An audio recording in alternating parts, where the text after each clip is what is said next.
zero speed's a little bit different than the aims because you have 4 lasers.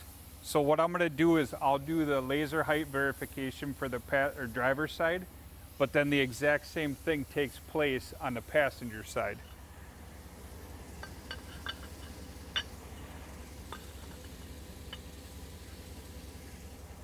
So you'll place your blocks down so that your lasers fit within the block itself.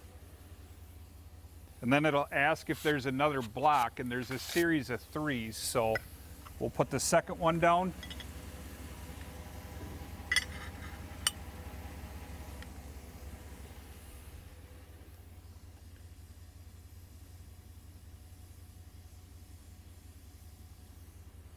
And then the third.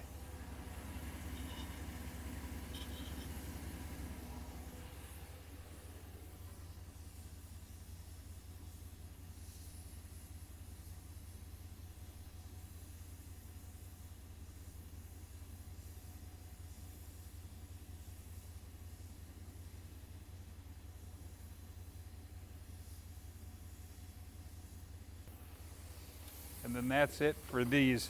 Well, you do the exact same thing on the passenger side.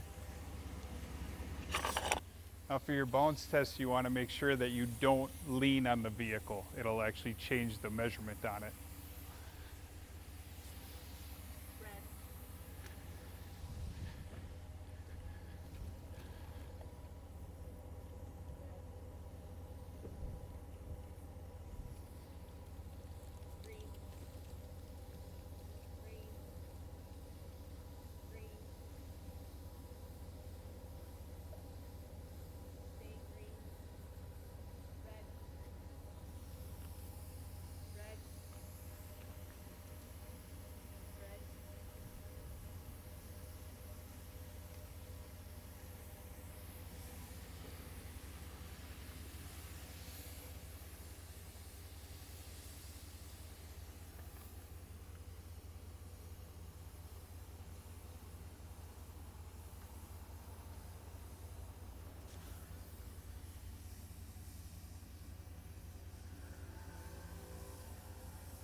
And that's it for the bounce test. Virtually what you do is you just follow the onboard computer settings. It'll show red when you're not supposed to be bouncing the vehicle. It'll show green when you're supposed to be bouncing it.